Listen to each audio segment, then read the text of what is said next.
So, I had low expectations with this Halo gameplay revealed thing. I guess it's mainly because I haven't really had a good history with 343 or whatever. You know, like Halo 4 was a pretty lackluster game. I did like the campaign though, but you know, it was still a pretty lackluster game. And also Halo, the Master Chief Collection was extremely broken when it released, and Halo 5 got rid of a lot of features that I liked and didn't really have enough content to begin with. But anyway, when I watched Halo Infinite, I felt like this was a good step in the right direction.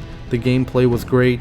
You know, I know it's just a demo, but you know, it was pretty nice and I like what I'm seeing with Halo Infinite. So in this video, I'm going to give you a detailed breakdown about the mechanics in Halo and tell you about the things that I like and things that I'm not really a huge fan of, but probably can get used to it in the future. Let's start off with the bad, because I feel like that saying the bad stuff first will iron out all the flaws of the game and we could just enjoy the game in the end. Also, I do like talking about the bad stuff before the good stuff. Okay, my first complaint is going to go to the hit markers that you get whenever you shoot an enemy or run over an enemy or kill an enemy in a certain way or whatever. I'm not a huge fan of it. I don't like Halo when it's following trends like that, because it used to be the trendsetter of the first-person shooter community. If you didn't have hit markers, it makes you a more cautious player. It makes you rethink if your enemy is dead or not. It was a form of immersion to Halo that many first-person shooters don't have these days, and hit markers just doesn't create that type of immersion. My final complaint,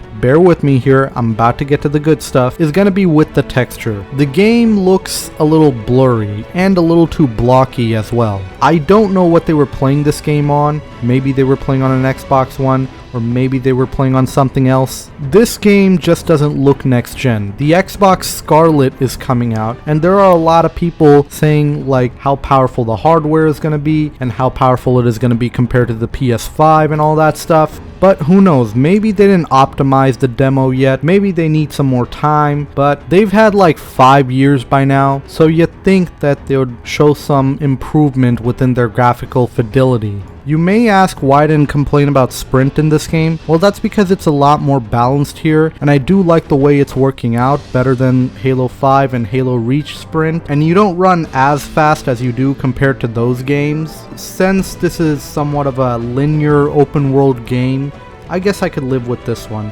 Which brings me to the goods of this game. I've talked about this many times that I think that first-person shooters should have more exploration options within their games, and Halo Infinite has actually done that. They've basically stepped away from the linear attitude of their older games and started having more open, vibrant worlds. I'm not saying that the older Halo games didn't have any exploration options. I mean, remember when you were collecting skulls in Halo 3? I'm just saying that in Halo Infinite, there's a lot more of a potential for even more explorations to happen. For example, when we were looking at the map, there's a little feature called upgrade on the top of the map function. Now this could potentially mean that when you're doing some exploring on your own, you'll probably be looking for some resources to upgrade your suit and upgrade the amount of ammo you can carry and upgrade your vehicles. It's something to consider while we're doing the exploration. We don't know much on how the exploration option is going to work or how the upgrade option is going to work, but I hope it's something pretty good. I don't know how people are going to react to this, but I do like the grappling hook. I think it'll add a better mobility system than the thruster packs we had in Halo 5. And people can say this is a Doom Eternal ripoff or whatever, even though Doom Eternal isn't the first game with a grappling hook. It was actually Titanfall 2. I think that the grappling hook does add a good balance for the game.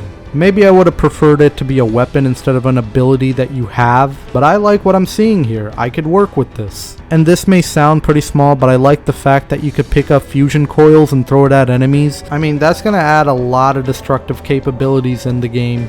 Now also note that they do have a balancing system with the game, like the fact that when you pick up a fusion coil, you're not armed with a weapon, so you can only throw it once. I think that that is a step in the right direction. I like the physics detail every time you blow stuff up.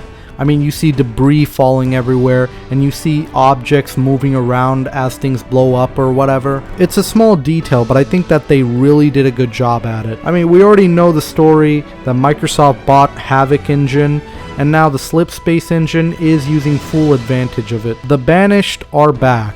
Yes, that's another thing I want to talk about, and I know it's more of a lore thing, but I just want to talk about it because I feel like it's important. It'll also create a better story for it as well. Because I don't know about you, I'm not a huge fan of Cortana being the main antagonist of Halo Infinite. I know she's probably going to be there, but the Banished are going to be our main concern, which I like. And if you're curious about who the Banished are, well, they're basically like the Covenants, except the leadership are filled with brutes that hate the Covenants. You could watch Halo Wars 2 cutscenes to see who they are. This could potentially mean that we could also have the Gravity Hammer back, because you can't just have the brutes and not include the Gravity Hammer. And we could also have the Chainbreaker battle mace that Atriox has. And the way that I would probably balance that out is by saying, like, say you grab onto an enemy, they could still shoot at you, but you could keep pulling them in, and then once they come close enough, you'll probably be able to smash them with the Gravity Mace. And the final thing I want to point out is about the level design. Most open world games just look like the same type of real world thing that you'd see in real life, but Halo Infinite too often doesn't really do that. They actually make it look like you're in a different planet and there was actually a battle that went on here. There's probably a lot more things I could have talked about, but you have to understand that I really don't have that much information about the game, and until that day comes where I do get more information, I will make more videos about them, because I just wanted to talk about the mechanics of what I saw in Halo Infinite and what I liked about it. Anyway guys, thank you guys for watching. Be sure to rate, comment, and subscribe. Let me know what you thought of Halo Infinite's gameplay. Did you guys like it? Did you guys hate it? Also, be respectful to those that do like it and those that don't like it, and let me know why you feel that way.